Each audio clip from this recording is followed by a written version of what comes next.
O Brasil colonial, 1443 a 1580. João Fragoso e Maria de Fátima Gouveia. Resumo, parte 7. Troca, guerras e alianças. A formação do Brasil com os povos indígenas. Imagine o início da colonização do Brasil não como uma conquista unilateral, onde os portugueses simplesmente impuseram sua vontade, mas como uma negociação complexa e constante.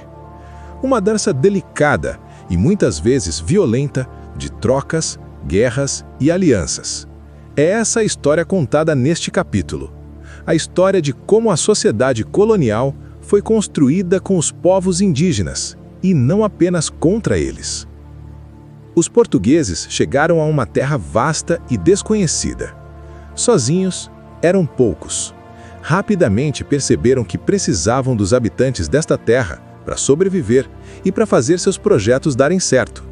Precisavam de guias, de comida, de soldados e de trabalhadores. Mas não eram os únicos europeus interessados. Franceses, holandeses e ingleses também cobiçavam estas terras, e todos eles disputavam ferrenhamente a aliança dos grupos indígenas. Para os povos nativos, essa concorrência europeia abria um leque de possibilidades. Eles podiam escolher seus aliados, jogar um lado contra o outro e negociar seu apoio. No entanto, isso também os arrastava para conflitos alheios, forçando escolhas difíceis. Aliar-se a um estrangeiro ou fugir para o interior inexplorado. Diante desse cenário, a coroa portuguesa precisou criar uma política. Como usar a mão de obra indígena sem afastar os aliados essenciais para a defesa? A solução foi dividir o mundo indígena em duas categorias legais. De um lado, os índios amigos. Estes teriam liberdade. Receberiam terras para viver em aldeamentos supervisionados principalmente pelos jesuítas, e suas lideranças seriam honradas com títulos e privilégios. Em troca, lutariam ao lado dos portugueses e trabalhariam em suas obras. Do outro lado, os índios inimigos. Estes podiam ser escravizados.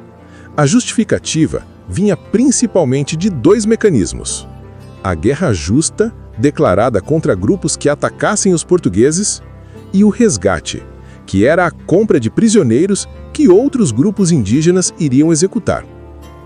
É crucial entender: essas categorias não eram fixas.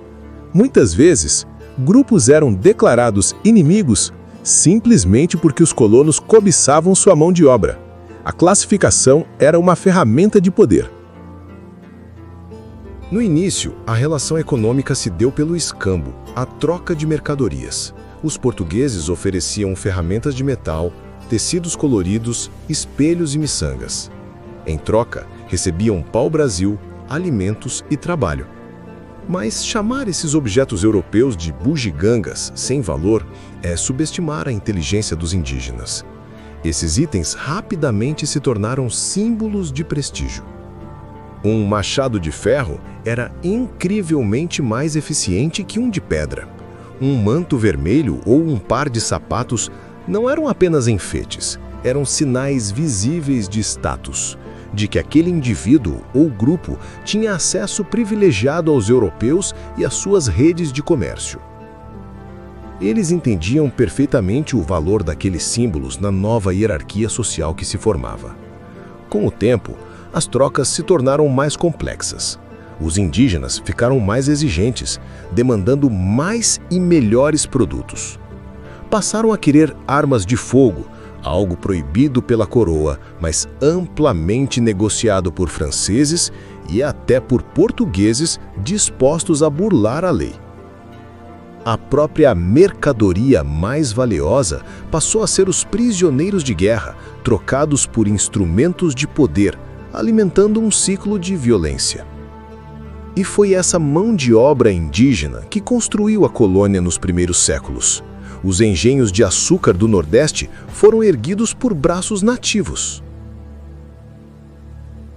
Só mais tarde, com os lucros do açúcar, é que os senhores puderam comprar escravos africanos em grande número, Em regiões como São Paulo, a escravidão indígena foi majoritária durante todo o século XVII.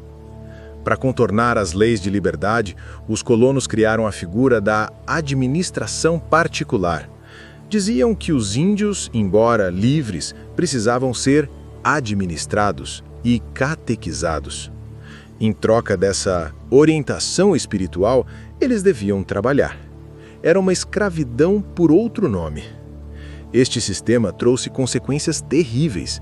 As epidemias de varíola e sarampo, doenças contra as quais os indígenas não tinham defesas, varreram aldeias inteiras.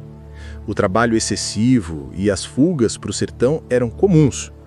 Desse sofrimento surgiram até movimentos de resistência cultural e religiosa, como a Santidade de Jaguaripe, que reinterpretava elementos cristãos para se opor à dominação.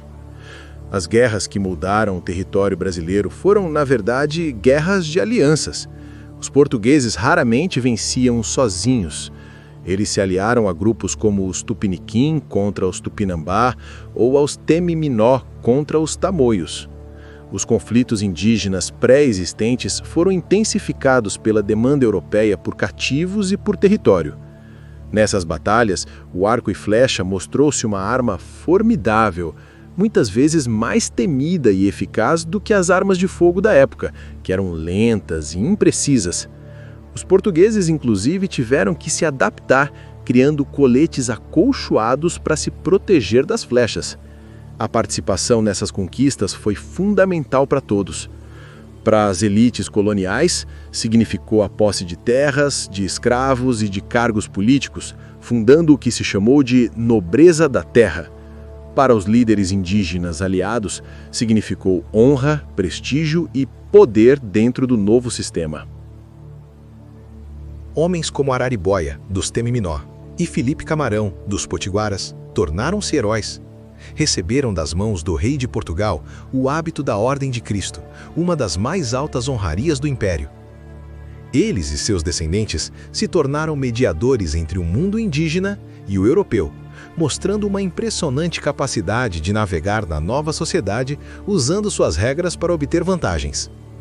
Essa inserção inteligente no mundo colonial não se limitou ao Brasil. Índios viajaram para a Europa, alguns como curiosidades, outros como escravos e outros ainda como embaixadores. Grupos Tupinambá foram à França prestar homenagem ao rei. Líderes potiguaras viajaram para a Holanda para fechar alianças contra os portugueses. Eles eram estrategistas políticos, entendendo perfeitamente o jogo global do poder europeu. A correspondência entre o potiguar Pedro Poti, aliado dos holandeses, e seu provável parente Felipe Camarão, aliado dos portugueses, mostra a profundidade dessas divisões e a sofisticação política desses líderes, que debatiam não apenas alianças militares, mas também opções religiosas e visões de futuro. Portanto, a formação do Brasil colonial foi um processo de construção conjunta.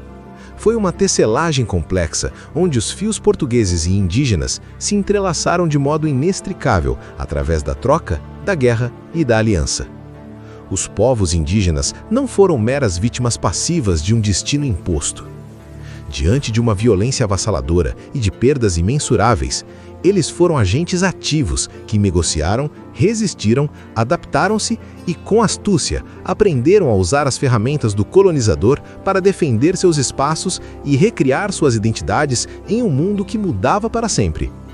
A história do Brasil é, em grande medida, também a história dessa negociação.